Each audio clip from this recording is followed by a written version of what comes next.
The future of Dimir Scam. Next on Eternal Turtles. Hey,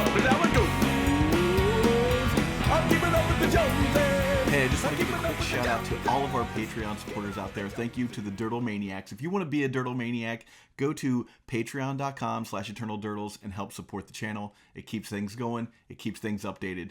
Thanks so much for watching. On with the show. Hello and welcome to Eternal Dirtles. I'm your host, Zach Clark, and with me this week, because Phil is out.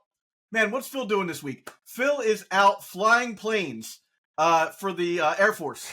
He'll be back. This was his last day out, so he'll be back pretty soon. We have Maxtortion from MTGO, known Dimir Scam player. Max, how's it going? It's going well. How are you, Zach? I'm doing good. Yeah, I was just telling you, I just got that full crossover at work, so things are going really well for me. A totally different place than I was last year, so it's looking good for me, and the channel's doing pretty good too. Yeah, it seems like it. You've been I've been seeing a lot more Eternal Turtles stuff everywhere I go. So yeah, we tried it. We got like a new sponsor, so I was like, all right, well, let's give these guys a bang for their buck, and I started putting out like 2 episodes a week. So it's a little bit to keep up with, but we've got people like editing for us and stuff now, so it's a little bit easier to pump out more content when there's other people doing the lift for you. Yeah, it makes sense. The reach seems to be working, so that's awesome. Yeah, I appreciate it. So, we're here specifically, I want to talk about Dimir Scam, but before we get into that, I wanted to get your opinion about the banned and restricted announcement that kind of came as a surprise to everybody. Do you feel like you dodged a bullet? So I generally don't really have too much attachment to particular decks, like as far as emotional attachments go. I've been part of more or less every single ban before this one in Legacy since I started in 2012 was decks I was actively playing and working on. And, one of the things I enjoy most in Magic is finding the best thing to be doing and keep on iterating on that, looking at new ways of doing things, exploring, but also trying to find what is the best unexplored thing to be working through. And so, yeah, usually that means that I'm getting cards banned out of my decks, and this is the first time that wasn't part of it because the reason wasn't power level. The reason was that these cards should never have been black border, but they were.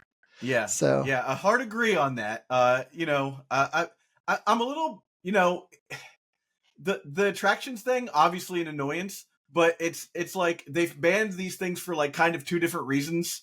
Just because like they were just like, there's a lot of extra steps, for each one of these things, and people have to like decide on if they're going to use like an attraction deck on top. Like if they clone your guy, then you got to make an attraction deck. So I guess it's sort of the same reasons. The attraction thing was actually kind of fun for me. I built like a 5-color control deck with like the attractions, and it just, it was silly. I had like will, so like every time you rolled like a high number, you got to keep the higher. Like you rolled 2 dice and you kept the higher number. Okay. It was not competitive by any stretch of imagination, but super fun to get going, and probably highly annoying for people after they like saw me rolling like 6 or 7 dice every turn. I think at some point it's game objects, right? There's so many things to track, so many different decks to have, rolling dice, adding all these things. We have a 50-minute round timer. Like, even though I think that kind of stuff is great for, untimed casual play. But as soon as you go into a tournament where if you run out of time, you get a draw, things like that, which are so extra in a lot of ways. Like, I agree that it's fun, and I agree that there's like joy to be shared in playing those kinds of decks, but I just don't think that a tournament environment is the right spot for them. So to that end, you can take my Embiggen when you rip it from my cold dead hands. You're not going to like what I have to say then. Eternal Dirtles is sponsored by Tales of Adventure. You can go to toamagic.com, use the code DIRTLES for 5% off your order, and you're going to get that whole order in one package. No more waiting for 5 or 6 or 12 packages to show up at your door so that you can finish your deck. toamagic.com, code DIRTLES for 5% off, and you'll be directly supporting the show. Oh, no. No, I think Embiggen's a good card for Infect, but all in all, I think that there's so many supplemental products and stuff that aren't on Magic Online, that the default legality of cards that don't make it to Magic Online should not be legal in any sanctioned format. That like if it can't get on Magic, if it doesn't have a Magic Online release timed with its paper release, then it just by default is not legal in tournament. No, hard agree. formats. Actually, I mean, to the point of, I think they should just like print and biggin in MH3, so we're just like, okay, that's it. We don't have to worry about Infinity anymore. That's just a card that exists as well. But I really, I'm always on the fence about these like Universes Beyond releases, and we're always making fun of like, I'm just waiting for like the like TGIF Universes Beyond release from like 1989, where we get like Step by Step and Perfect Strangers and Family Matters and like Full House. When we've jumped the shark at that point, I feel like when we're getting very close to that, I feel like I've been kind of a doomsayer, and is that the right phrase, about basically Universes Beyond spelling the end of Magic, because I think that it's what kills the game's identity. And I think we had a cohesive high fantasy identity. The only Universes Beyond thing that I'm actually okay with is Lord of the Rings. Yeah. Because Magic is a high fantasy set. Magic is based off of the fantasy set in Lord of the Rings. Like the reason why we have elves and dwarves and orcs and goblins are because of Lord of the Rings. Like all of that. It's a direct line from like from Lord of the Rings to D&D to Magic, right? Like Exactly. So that one doesn't bother me because it's, I think, still like cohesive in a way that it's high fantasy cohesion.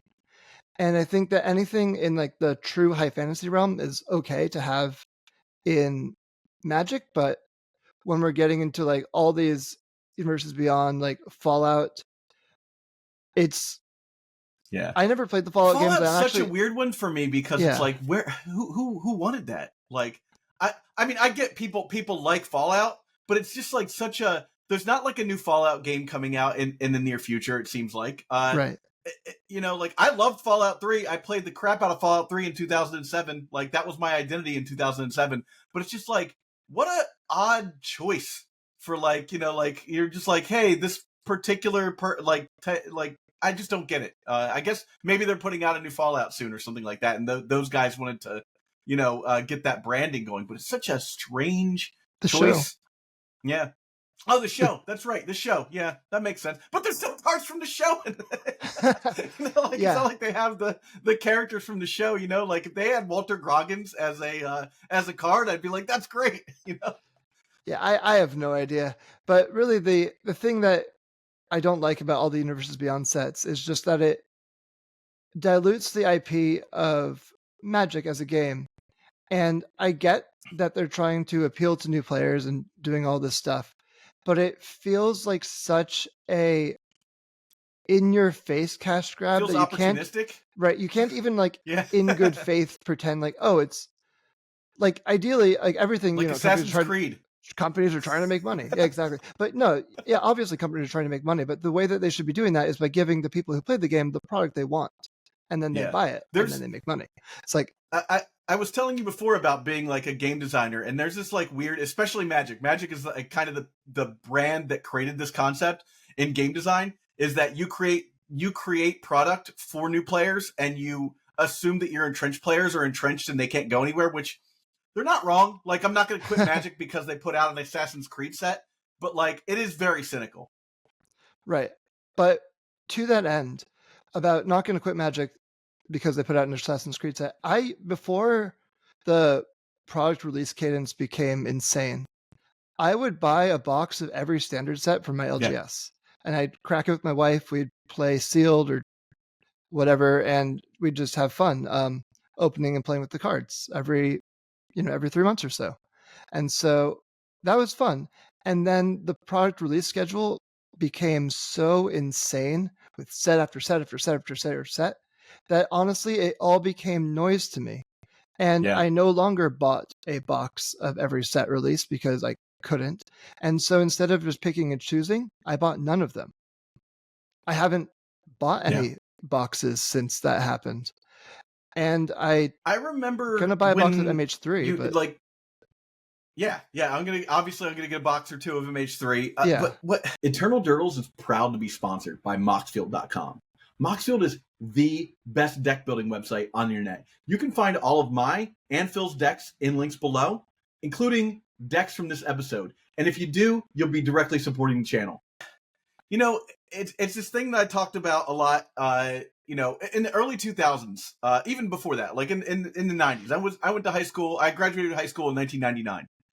All I ever wanted was for people to be into comic books like I was into comic books and into punk music like I was into punk music. And then like the 2000s happened and I was like, not like this.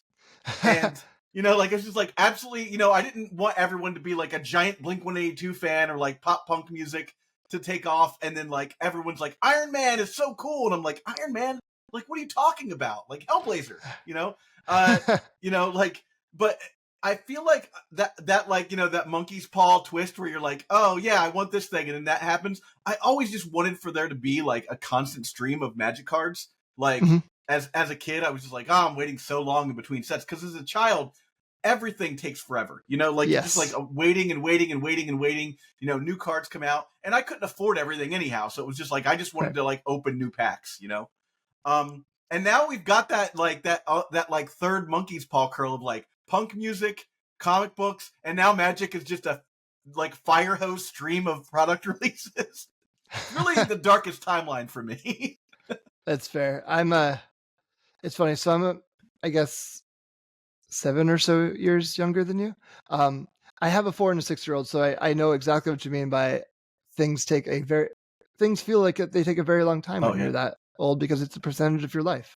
So when you're 4, it's things 5 hours is a lot more of your life than it is when you're in your 30s or 40s. And so I get that. And I get the release cadence. And honestly, I don't even think it's that deep. I just think that they say, okay, our sets sell this amount on average, so let's release more sets, then we'll make more money. Yeah. And I think that that's all there is to it. And then like, okay, we'll hire a few more R&D people, and we'll basically just have them constantly crunching out new cards, and then we'll ban whatever's broken. And great. Yeah. We'll get new players. Our old players, some of them will quit, most of them won't, and we'll deal. And so I think that was their way of doing this, especially from a Hasbro perspective, where Magic is the basically only thing that makes them money. Yeah. D&D it's like barely, that and My Little Pony. Yeah. But like Hasbro, like Magic is basically subsidizing every other Hasbro product to the point where Hasbro's still losing money, but less, like they're still in business because of Magic. And so they're just milking everything they can out of it. And the cadence of, hey, aren't you going to burn out the players and lose it? That's a problem for next quarter. Every quarter, the goal is to extract as much money as you can. And then next quarter, your goal is to do the same. The round of layoffs that happened in December, it's like, you know, all those people that have all that background knowledge, that design knowledge, the experience of working for Wizards, and you know, the networking ability that they have, and all that experience goes out the window. And so many of those people are just, you know, like for the love of that quarter, right? So they fired like over 1,000 people, right?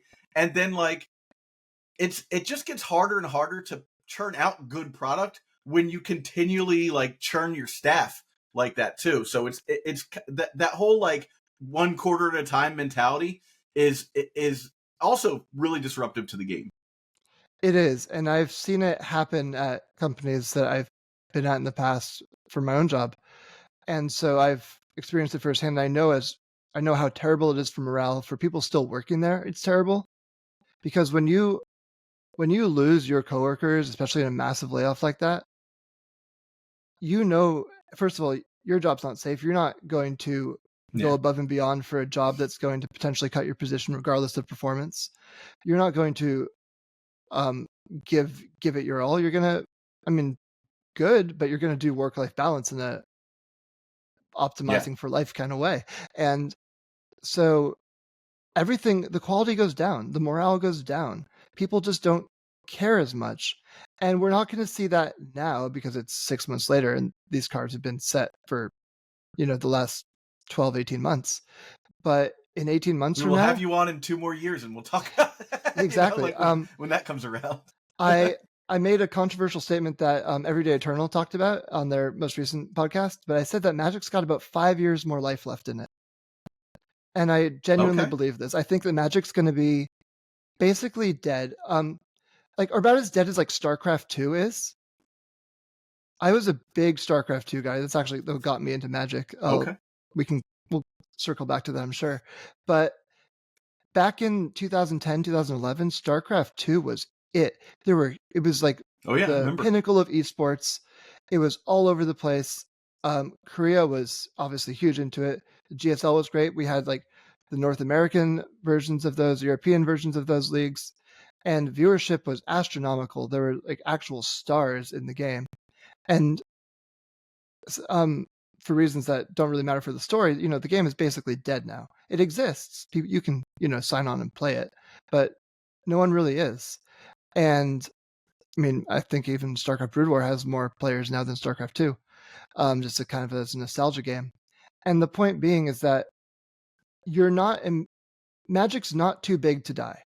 I think a lot of people think Magic's too big of a game to just die and fall into irrelevance. I think that Wizards will still release Magic sets. I just don't know if anyone's going to be playing in 5 years to the point where I'm not going to be getting, Magic the Gathering ads on TikTok. The game is no one's going to be talking about it on social media. Nothing that happens in Magic is going to make its way to IGN. When I say dead game, I mean no one's talking about it outside of the few who still play it. And I think that the reason for this is because they're just burning everyone out.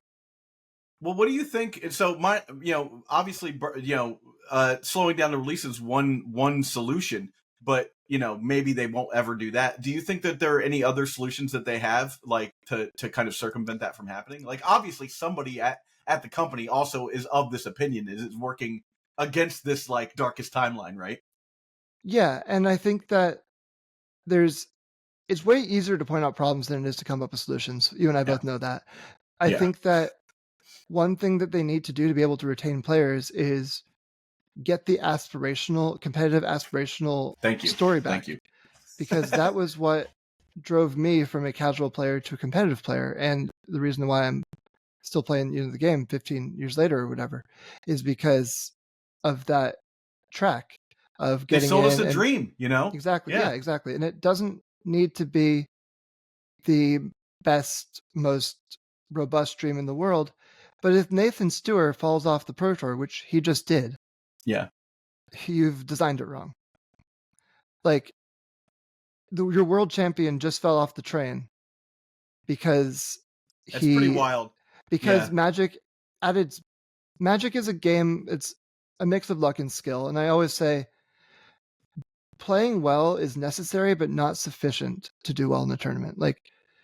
You need to play well to do well, but you also have to get a degree of luck that you're going to have misses. Your tournament, if you look at any big tournament and you look at the people who are 0-2 drop, 0-3 drop, you'll find great players down there, and it's not because they decided to suddenly be bad. You'll find the names, you'll find great players at the top, you'll find great players in the middle, you'll find great players at the bottom, and it's just because it's not chess where you can guarantee your result pretty much every time depending on your skill level. Even that I think there's actually I think slightly more luck in chess than what people would let on. Oh yeah, but I wouldn't doubt it. I'm not good at chess. I think that seeing even in Magic, I think I'll give the Magic parallel here. I think seeing the right line, in the moment, seeing the right line, not tunnel visioning, all that, your headspace being right, being able to figure that out. Speaking for myself, that's something I can do some days, some games, and I'll miss it in other games. And it's not because I suddenly got worse at Magic between games. There's just my headspace wasn't locked in. There's a focus. Yeah. I shifted focus. I was distracted by the wrong thing. And there's an element of luck to that. And that luck also, comes out in chess, where you can have worse players beat better players in chess, which would never happen if it were pure skill. The thing about chess is it's all open information. But even still, imagine Magic players play with their hands revealed. That would be essentially the same game at that point. And at that point, it doesn't become pure skill. There's still an element of luck in there. Oh yeah, beyond the you got to draw step. cards, right? Like right. that's the but random. I mean, even just like seeing the board states, figuring things out, missing an interaction, like all those things that happen. And believe me, I punt just as much as anyone. Yeah. You'll get into this. I know we got a little bit sidetracked off the ban. Yeah. No, this is great. But coming back to that, I think that getting rid of the cards that shouldn't be in competitive play is a net positive. Yeah. I think that they shouldn't have a lot of cards legal in competitive play that they still do. Like, I love Triumph of St. Catherine more than most people. I would take it. I would get rid of it if I could. I think that the Warhammer set, if it's just, and now it's fully on Magic Online, so I guess I'll shrug that one off. But Warhammer's the other one that like I'm kind of okay with, just because like I have a background in playing Warhammer, so like the like high fantasy / like cybernetic thing is like we're almost there with like Kaladesh and stuff, so it doesn't like bother me as much. But again, like that's my background because I used to play Warhammer, so it doesn't bother me as much because I'm familiar with it. Whereas like what's the dance thing? I forget what the hell that is. DDR, Dance Dance Revolution. Yeah. No, they put out that first person shooter game. Fortnite. Fortnite, yeah, the like Fortnite Magic cards. It's like no kid started playing Magic because like the percentage had to be super low. It's just like a complete cash grab to like make like a bunch of people who collect that stuff to be like, yeah, I wanted to buy that, you know? Yeah. So that's where I'm at with all of that, and I'm like, I feel a bit bad for the people who like, bought into Goblin specifically because like name sticker Goblin is good. However, I think that they have 2 good decks now. Yeah, they can pivot. Like Mono Red Stompy is, I think, actually even better now, because to get really focused metagame for a second, the Turbo Muxus deck trashed every other Stompy deck in the pseudo mirror because they can't beat a Muxus. So you would just run over all those decks. So it knocked Initiative down. It knocked Mono Red Stompy down. It knocked basically every Chalice deck way down because they couldn't handle Muxus. And so banning that deck just brought back Initiative and brought back Mono Red Prison in a reasonable way. And I think that if you bought those cards, you've essentially got that. And then you also, Vile Goblins, I think, is still a solid deck. There's nothing wrong with it. And so they'll be fine as far as decks to play with the cards that they have. If you bought into Ancient Tombs and City of Traders, I think you're doing all right still. Exactly. So it's one of those things where I'm not worried about their ability to play decks. And then I did touch on this before, but I've been either partially responsible or at least playing the deck for pretty much every banning up until now. So I understand it. Like, I was playing Miracles when Miracles got banned. I was working in that Miracles cabal, like Deathrite Shaman. I was actually, to my knowledge, among the first people to play that card in Legacy. I won a local like Nightwear event. I live in Southern California. I'm not sure if you've heard of Nightwear. It's a store in Studio City, about 90 minutes north of me. But the idea is that there is a robust Legacy scene there. I was playing this 4-color Delver deck that people are like, you're playing blue-red splashing black-green? Can I take a picture of this? Yeah. This is wild. And yeah, it was just like essentially exactly that. I was playing, at the point, wasn't fully optimized. So I was playing 2 Volks, 2 Seas, 2 Trops, and 8 fetches, 4 Wastelands, and Stifles to protect the mana base. And you can build out the rest of the deck from there, kind of builds itself. Yeah. And so I was doing that. I was doing, Ren 6. I was doing Underworld Breach. I was doing Oko.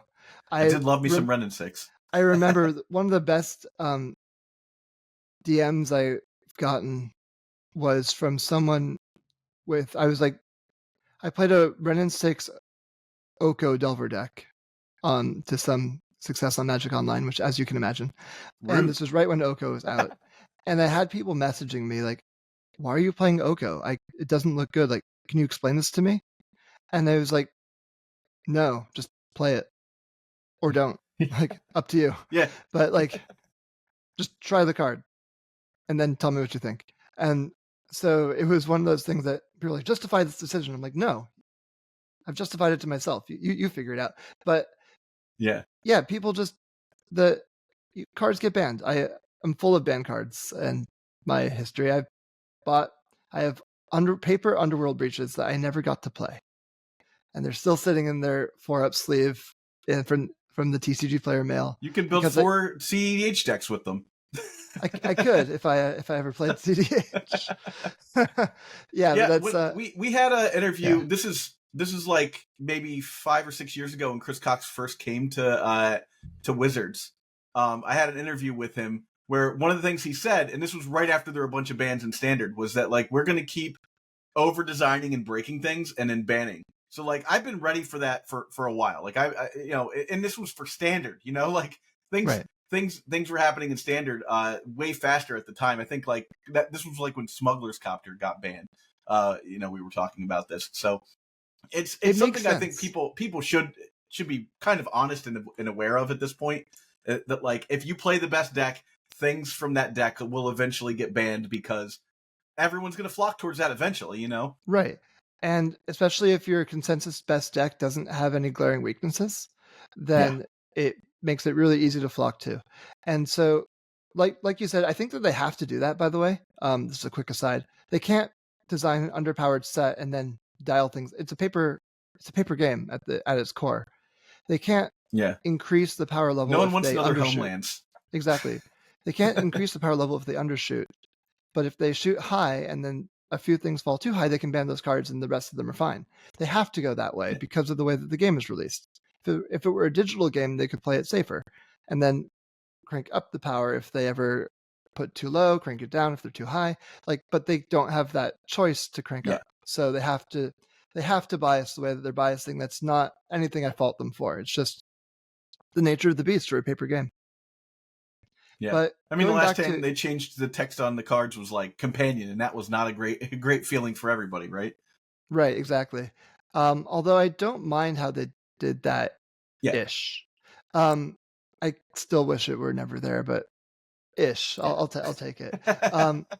But as far as consensus best decks go, like Scam, right? I think one of the reasons why you wanted to have me on here is to talk about that, and we're 26 minutes in, so we can do so. And it's consensus best. Sometimes. Yeah, consensus best deck, and people like it. People flock to it because it doesn't have glaring weaknesses. There's if you remember like modern Jund 10, 12 years ago, like the Deathrite Shaman Bloodbraid deck. Talking like Thundermaw, Hellkite, Deathrite Shaman Jund? Yeah, like Bloodbraid, Liliana, Tarmogoyf, Deathrite, Thoughtseize. Oh yeah. That deck. Good deck. Best deck in the format at that point. And so one of the things that people said then, and I believe still to be true, is you could print a card that was like 4 mana, target Jund player loses the game. And Jund would still do well because you could Thoughtseize it. Yeah. And so Scam, I think, does well for more or less the same reason, that you can have a strategy that is naturally strong against whatever the Scam deck is doing at large, but Grief Reanimate Grief, you're stripping 2 cards out of the hand, and so you're able to interact with strategies that are naturally strong against you by just removing those cards. And so I think that one of the reasons why it's become kind of a consensus best deck is that it has a strong game plan, but it also has strong counterplay against anything you really try to do to beat it, because you can always just discard or counter those cards. You've got Griefs, you've got Forces. And I'd be very surprised if they didn't do something. If assuming that they don't end up banning something from the deck in September, if something in MH3 isn't like an obvious hate card that like actually does put a dent in the deck. Yeah, I think that I was actually expecting Bowmaster to get banned. Yeah. I don't think that. So, Reanimate Grief is disgusting. It's disgustingly powerful, but so is every other good strategy in Legacy. Yeah. Show and Tell, For sure. Grizzlebrand. Like,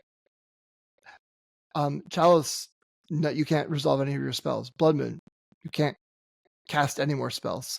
Like, all these cards, like I can go Allosaurus Shepherd, good luck countering anything ever again.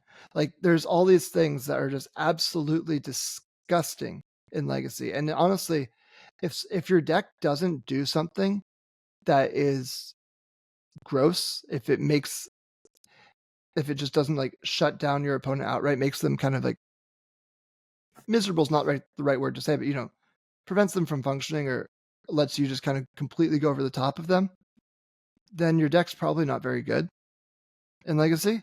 Yeah. And so I don't think that the grief reanimation stuff is necessarily any better than any of those things I just mentioned. But I think what happened is it used to be the case that, you could get grief discarded, then you could cantrip your way back into the cards you need. And I think that's where Bowmaster comes in. So, you get your hand ripped apart a little bit, but you have these cantrips. You can now ponder, brainstorm, resculpt your hand, get access to the cards you need, get back there. Then Bowmaster is the nail in the coffin.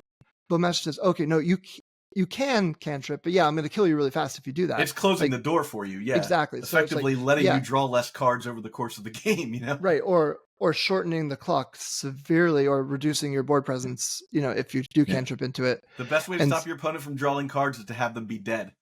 Exactly. So, a brainstorm, it's 3 damage to the face plus 3/3 on it's 6 damage over 1 turn cycle, becomes 9 damage over 2 just from that one brainstorm. And so you can imagine, like, it's not like a literally Narset effect, but and for combo decks are more free to cantrip into a Bowmaster than I think fair decks are.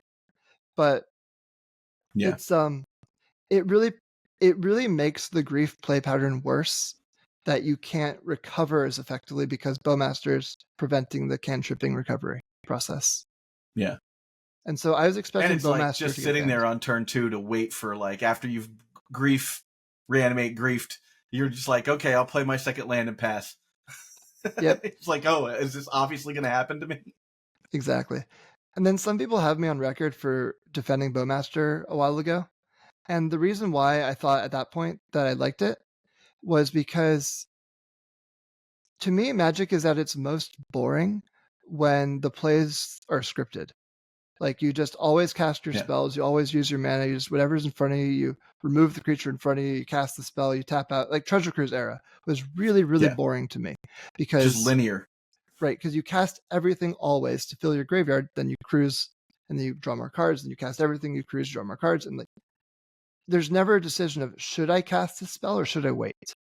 And that decision to me is really interesting because it changes game to game. And so Bowmaster, I thought at the time, at least the play patterns at the time, were a lot of draw go and trying not to be the first person to play your Bowmaster, but also not cantripping into an opposing Bowmaster too aggressively or stuff like that, and positioning so that you don't run into a daze when you cantrip, they play Bowmaster, you play Bowmaster on top of that. There's all these like little levels, or do you play into the daze? Like, is it okay? Like, I thought those were interesting decisions, interesting play patterns. And they were for a while. And then people eventually realized that you just play your Bowmaster out quickly. And if they have a Bowmaster on top of yours, so be it. But now they can't cantrip into one. Yeah. And that was the that removed that interesting counterplay from the dynamic to the point where it's now just annoying and it's not interesting anymore.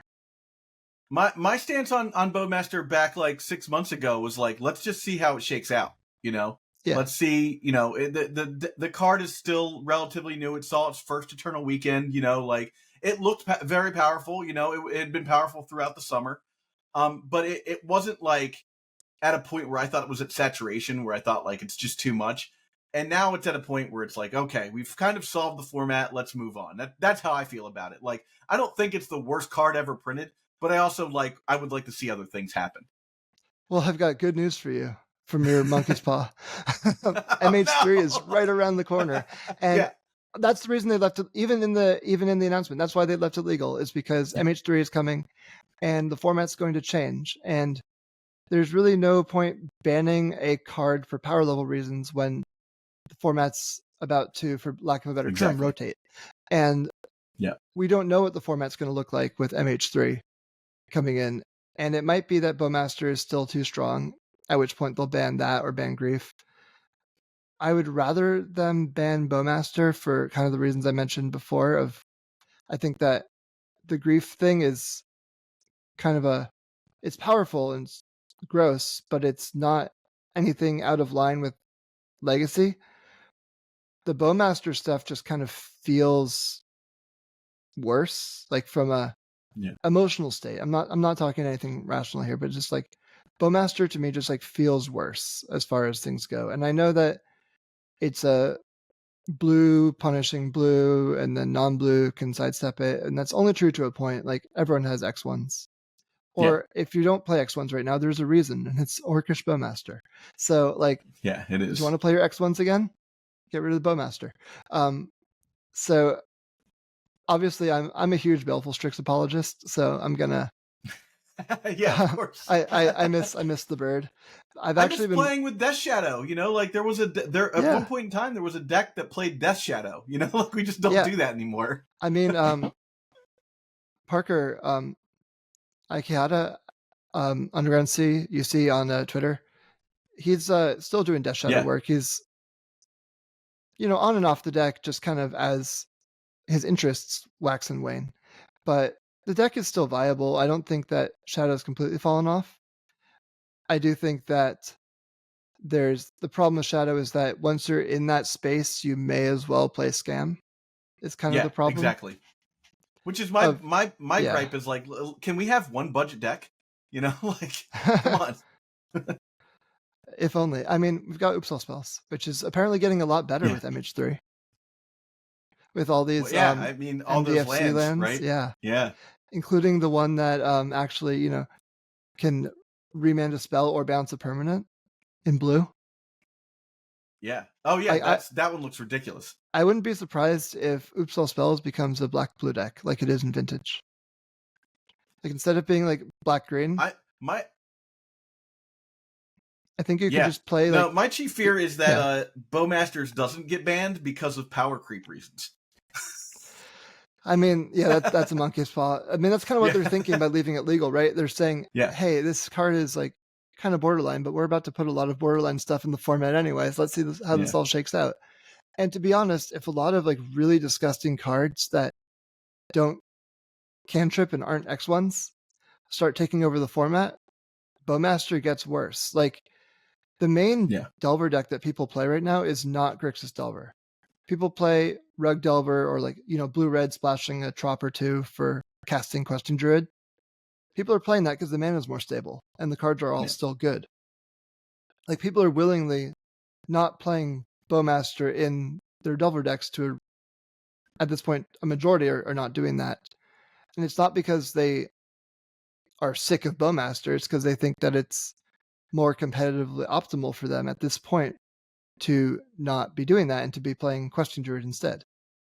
And so I could see a world where Bowmaster doesn't become oppressive because the decks that would play Bowmaster are no longer oppressive.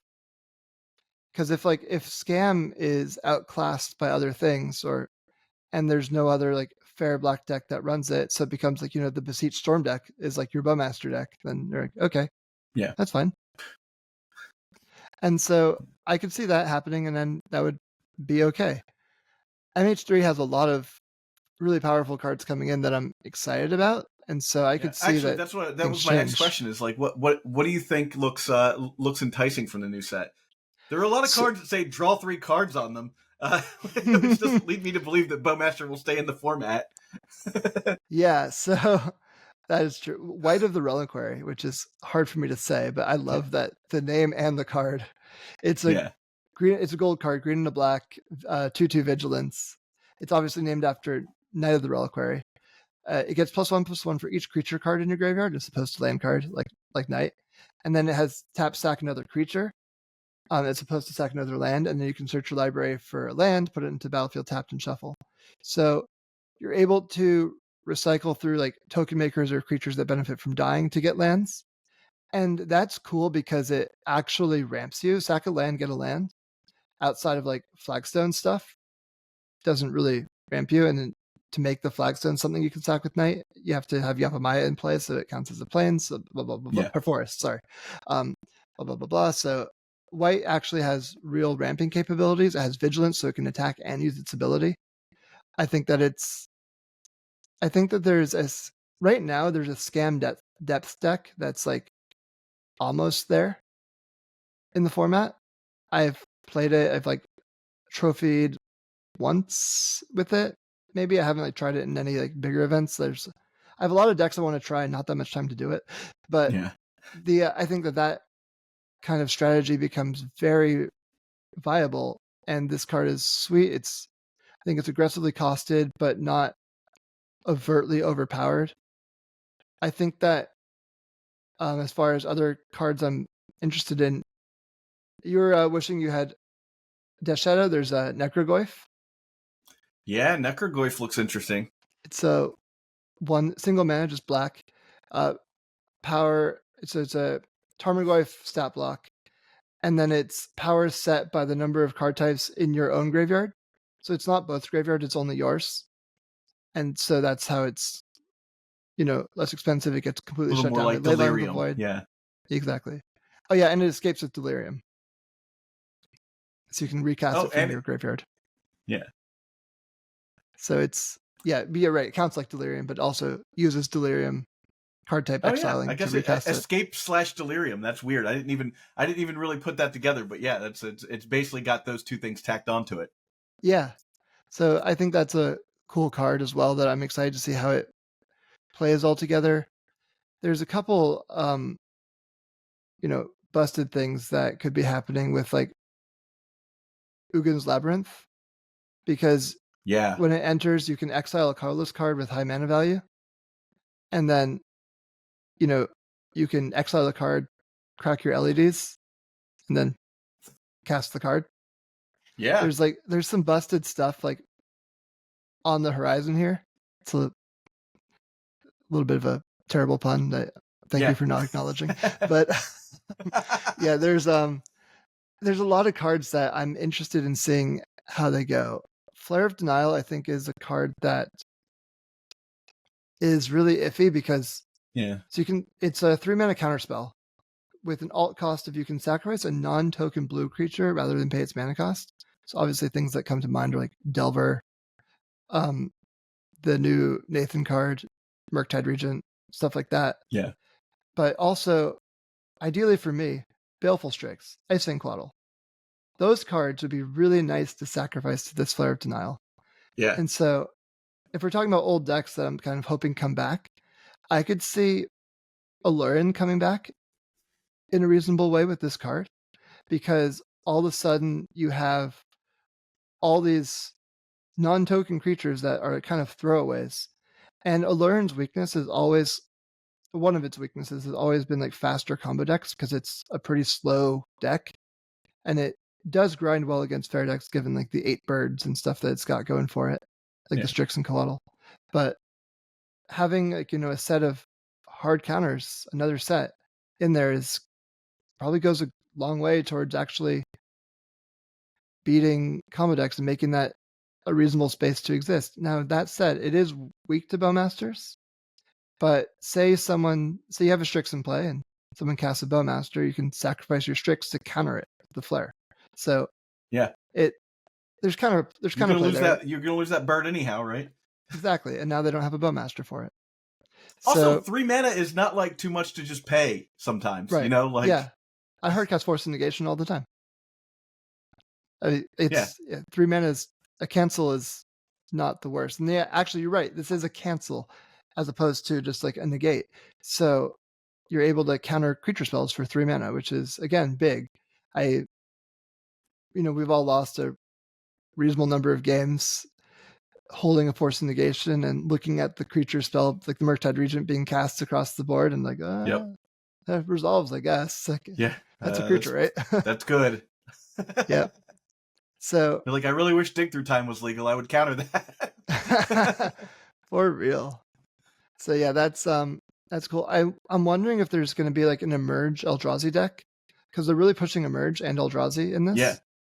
And Eldrazi right now is still almost good enough. It's been almost good enough for a few years now. And yeah, that like Reality Smasher, Thought Not Seer kind of stompy deck.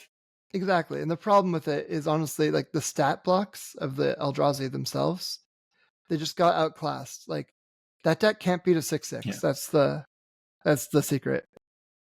Like the Eldrazi Stompy deck is like, yeah, it's all good until someone plays, a Neither Reliquary. Don't make me have to go out and buy moats again. Yeah, exactly. But as soon as you can now emerge those creatures, like you have the early game there, and then you can start emerging your Thought Not Seers into something that's like truly disgusting, then I think that becomes a much more powerful deck with a better top end. So I could see that coming back. Like that weird dragon that they put out. Yeah, exactly. And then there's should we read the dragon? Yeah, let's where's that guy at? Let's see. So it's a Herigast, Erupting Nullkite for 9 mana or 6 and 2 red. And then off of merge. It's a 6/6 Eldrazi dragon. When you cast the spell, you may exile your hand. If you do, draw 3 cards. Flying, each creature spell you cast has a merge. A merge is equal to the mana cost. Yep. So for everyone who doesn't play too much Emerge, a quick reminder, it's a cost reduction effect. So the Emerge says 8. You're not actually paying 8 because it's reduced by the mana value of the creature you're sacrificing. Yeah, so you're sacking a Thought Not Seer and then paying 4. Exactly. And that's, you're already paying 4 because you have a Thought Not Seer. And you need red 6/6 flyer and draw 3 cards. Yeah. Exactly. So, it's like a Phyrexian Dragon Engine kind of thing, stapled to a 6/6 Eldrazi. And I feel like for the old ones, you had to emerge them to get their value, but this one doesn't need to be emerged to get its ability. Like that draw 3 cards thing, just happens if you even cast it for 9 mana. Right, which is doable in the Soul Index. It's not trivial, but it's doable. Yeah. And then also, these things play very, very well with affinity cards. You don't need to have, like, even though they're not artifacts, you can still play them together. It's okay. You're allowed to. And so you can just like sacrifice the flavor police won't come get you. Exactly.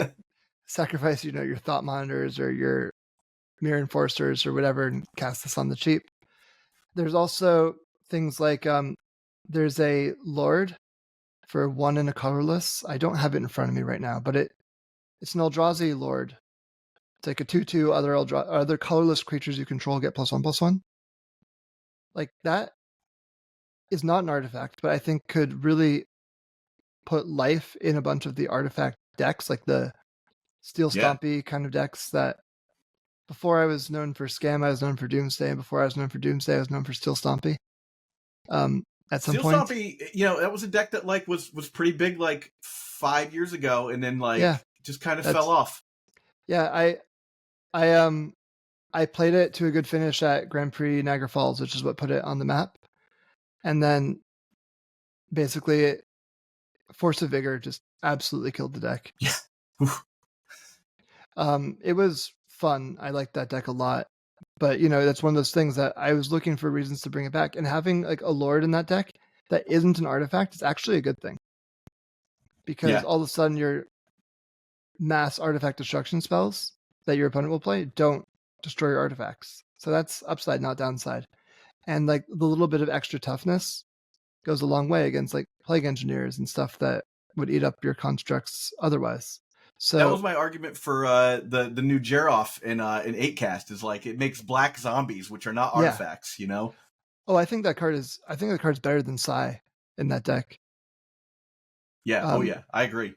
Yeah, because exactly that. It makes constructs they're big. Or zombies. Like good luck with the meltdown.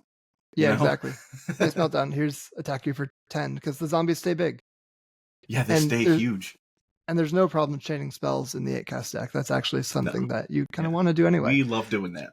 Yes. The cards that I'm really excited about for this set are in the realm of 8-cast is the Kozilek's Unsealing, which it would cause you to build 8-cast in sort of a different way. What does it do exactly? Draw 3 cards. Ooh, that is it's a 2 and a blue for an enchantment with the Void. so it's not actually blue. Oh, that one. Yes. Sorry, I forgot the name of it. Yep.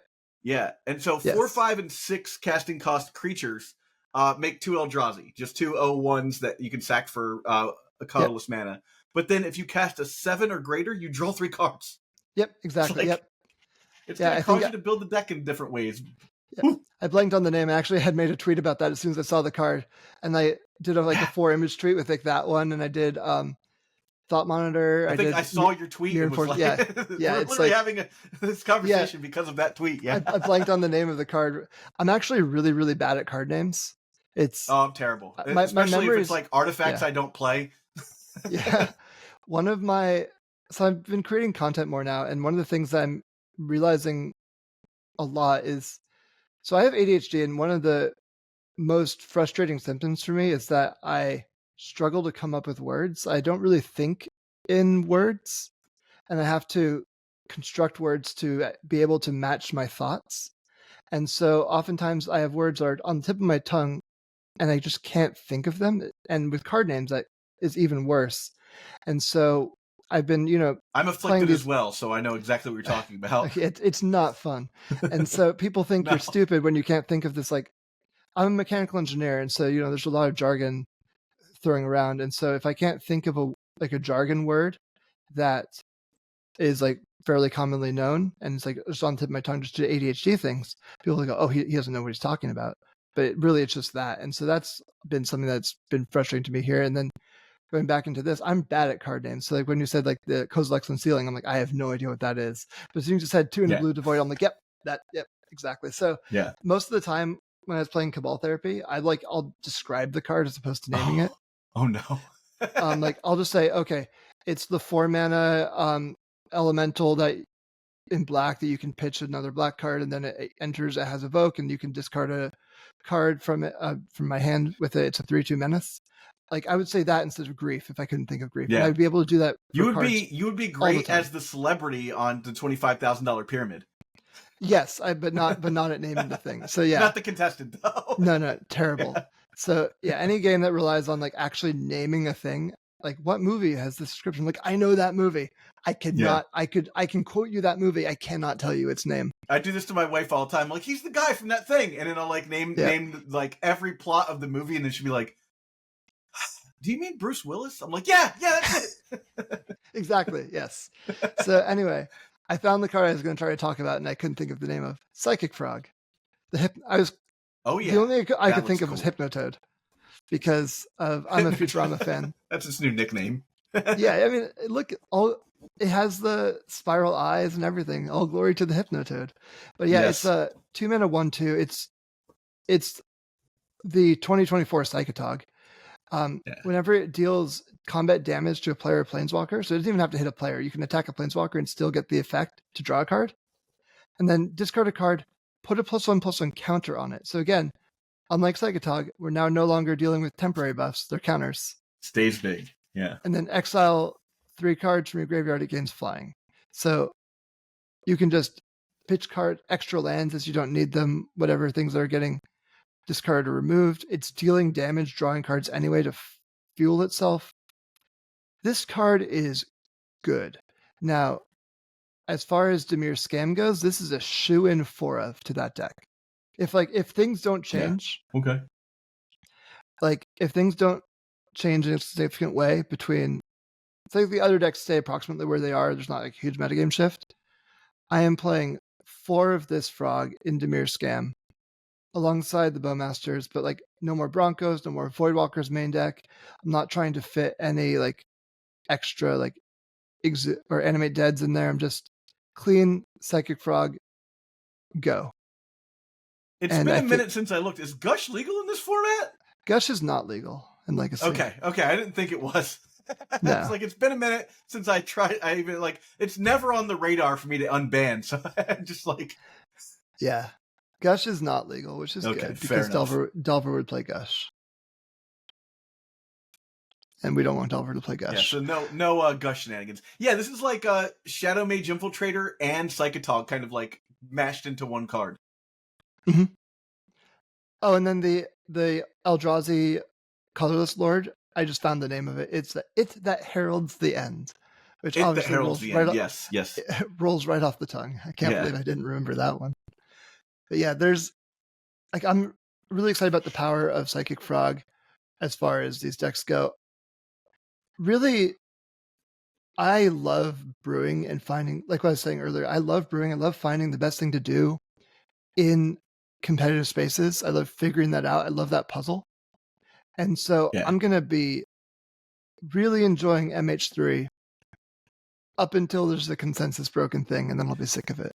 That's the space I live in too. I love the like first couple of weeks. If you can get out ahead of the pack, like you just have a natural advantage to like to brew, and like if you can figure out what's good, you run hot for like a month, and then like everybody figures out what you're doing.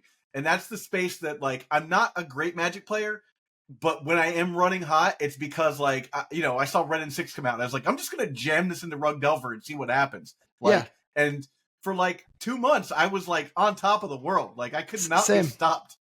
Same, exactly. From the day it was released, I think my moto rating got up to like 1950 or something. I was just not losing there. I was not losing in paper. It was just like one of the most winning times. And then Underworld Breach, I was on Underworld Breach from day one. And I did like a screen recording of like comboing off that went viral on Twitter. Because I just like record like holy shit, this is broken. I was like facing down like a chalice on one and some other crazy. I was being discarded to oblivion, and I was like holding an Underworld Breach I couldn't cast. I top deck a Lotus Petal. My graveyard's full, and I just win on the spot because I go Lotus Petal, Breach, replay Petal, brain freeze, and it's over. Oh my god! And so it was one of those things where it was just like people saw that. I'm like, whoa, okay, you won from that position. That something's here. I remember when I was talking spoilers with people before Underworld Breach came out, I was like, this card's really good. And people were like, no, I don't think so. It loses to Graveyard Hate. It loses to Abrupt Decay. It loses to like regular Storm Hate. It loses like, you get Thalia attacks. Like it loses to every single piece of interaction. I don't see how it's good. And everything they said is true.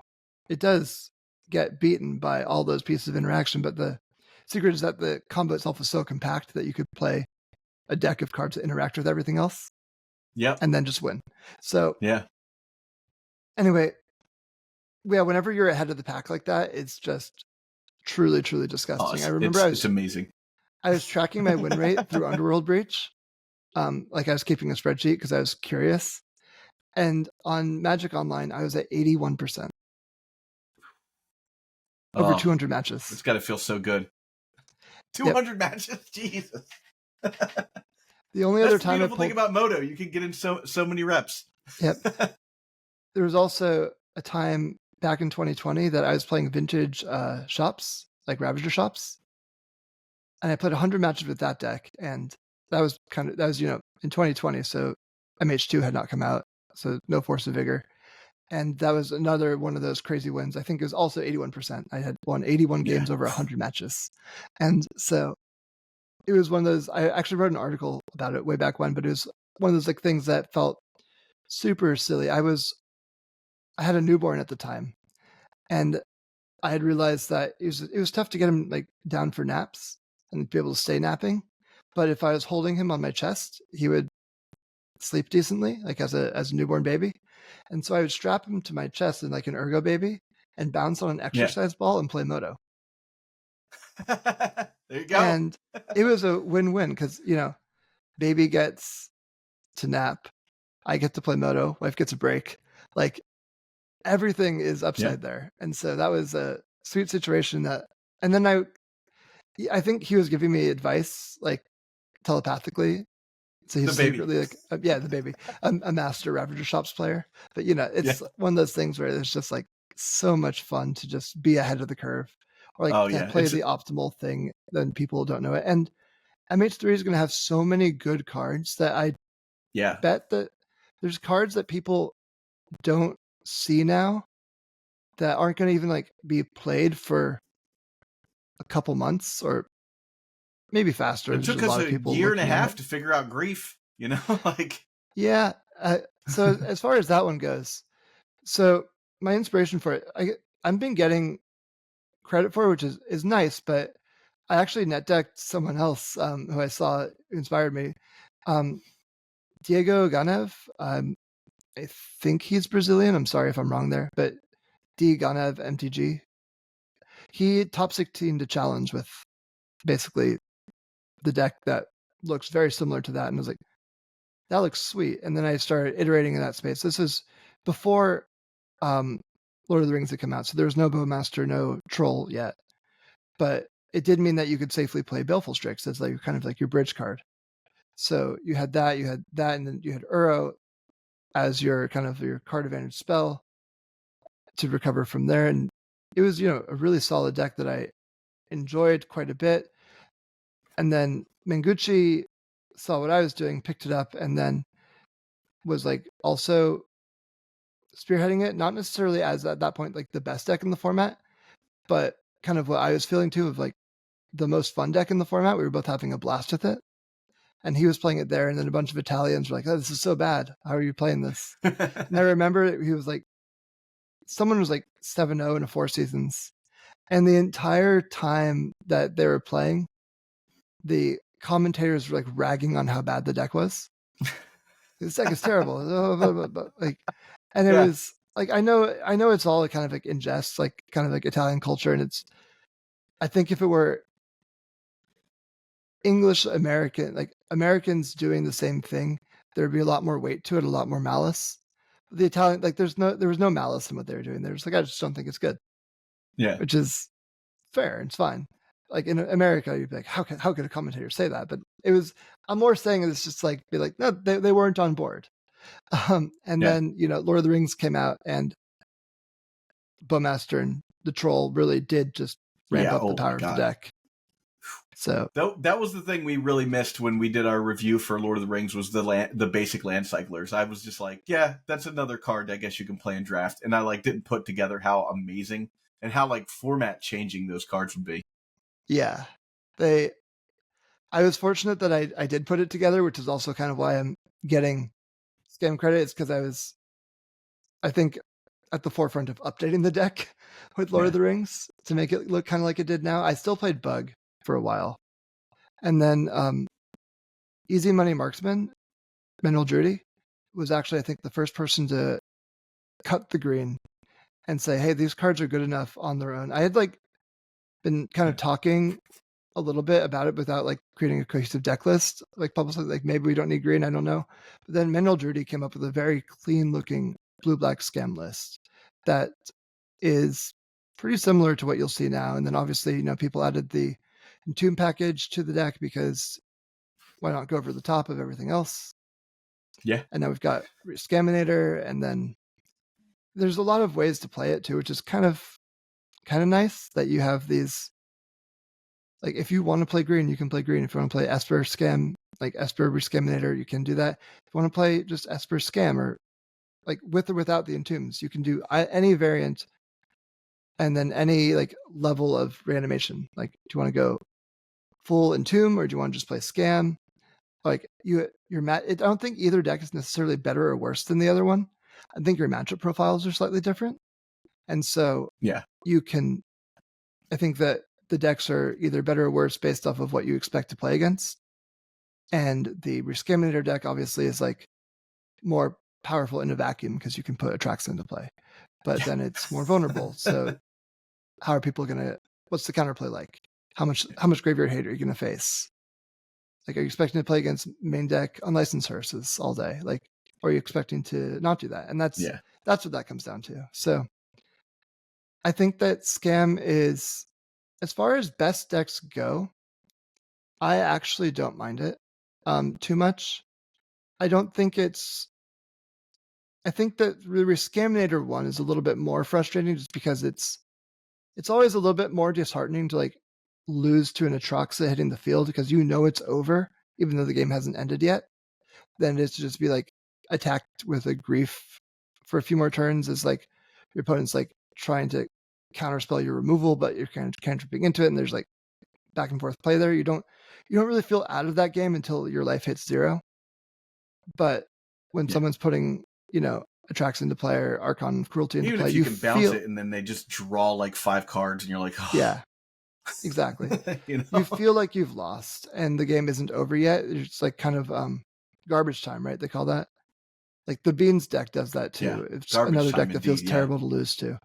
And I think that one of the things that's frustrating is for players, and one of the reasons why people are sick of the deck is because of the garbage time of the reanimation effect. Because regular reanimator, like once they put their Grizzlebrand into play, sometimes you untap, sometimes you didn't. Like they would just win.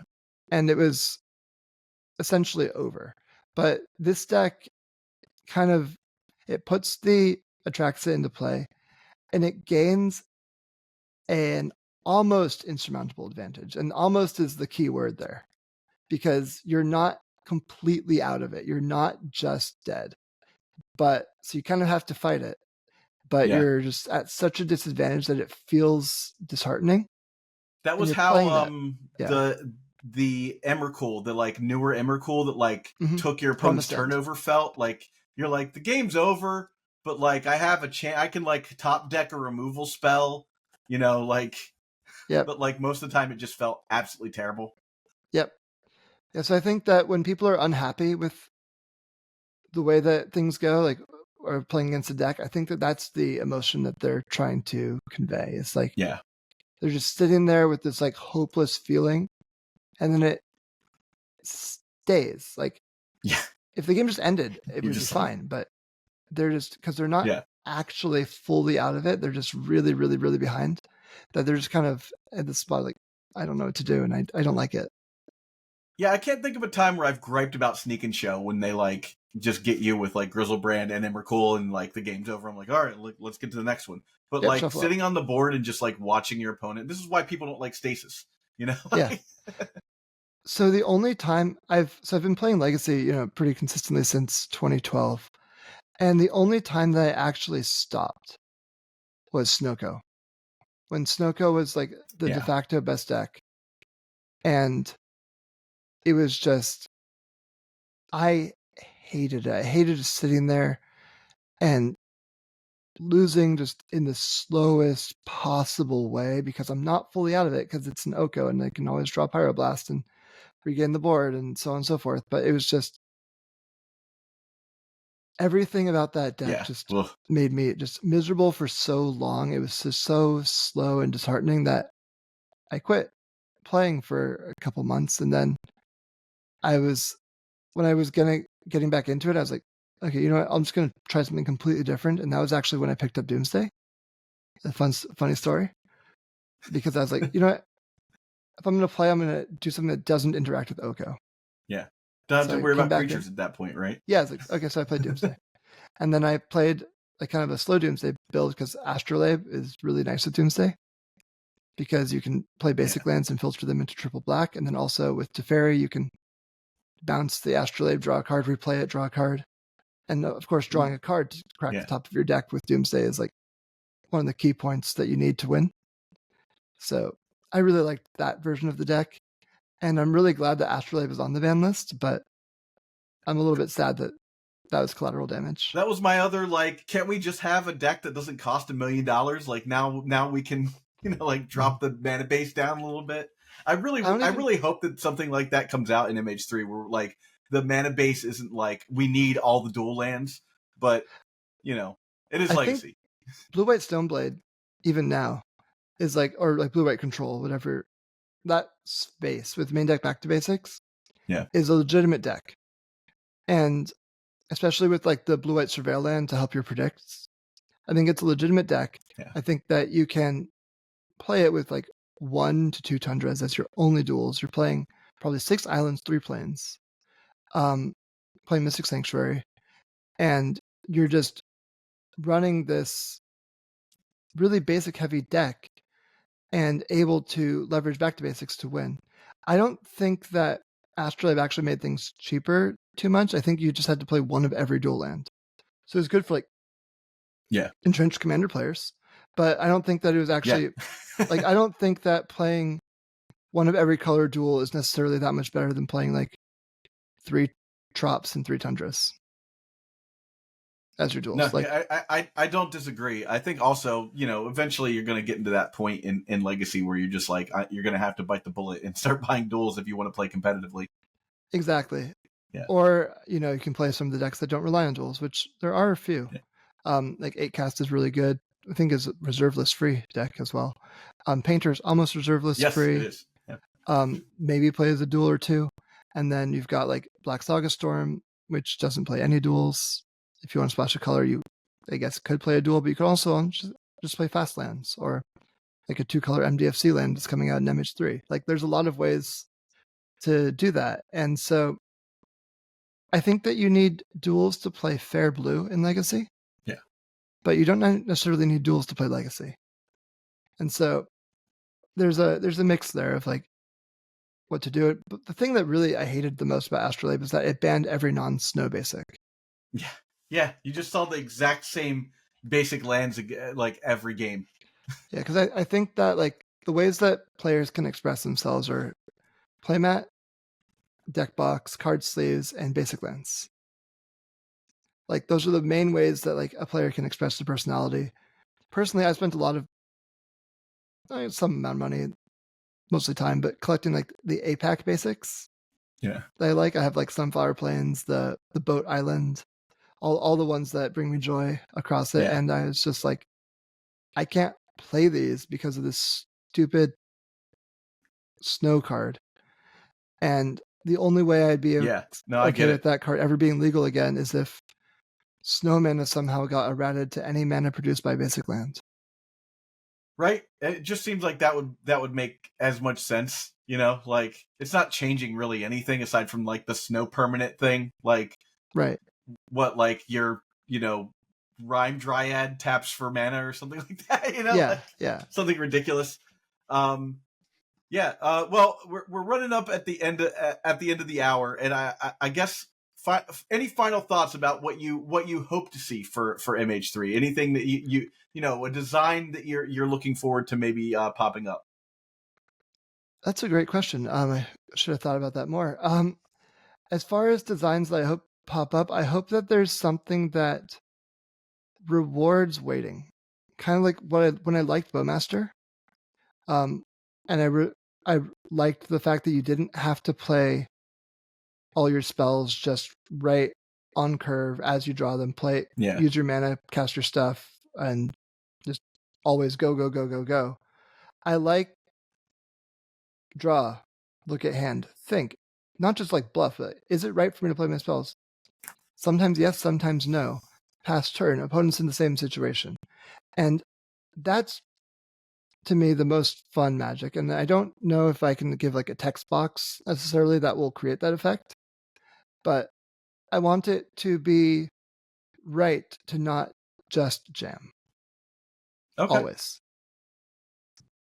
I'm looking forward to a Luxdon Smiter that if Thoughtseize happens, you have to take that card. Ooh, that would be cool. That would be a good anti-grief. Something that would keep scamming the game, right? But like punishes it. Yeah, they can call it joy. Antidepressant. Yeah, exactly. Off of grief. All right, well, Max, it's been a blast having you. I really appreciate it. We got to have you back a couple months after MH3 to just like kind of follow up and see what happens, see what your feelings are on MH3 at that point. Yeah, let's do that. Let's do it like 2 months after MH3 drops. That sounds great. That sounds great. I'll put it on Thanks the calendar. for having me on, Zach. Yeah, let's do it. Oh, yeah. All right. Well, thanks everybody for watching, and we'll catch you next time. Later on. Thanks. Bye-bye. Before you go, I need some help. Please subscribe to this channel and do your part to help sustain the Legacy content ecosystem. Just subscribing to this channel goes a long way to reminding YouTube that people love and support this format. Now, if you really want to go the extra mile, you should think about supporting us through Patreon. Both the links for subscription and Patreon are right here. And if you're listening on an audio format, you can go to patreon.com/eternaldurdles. Thanks so much for watching.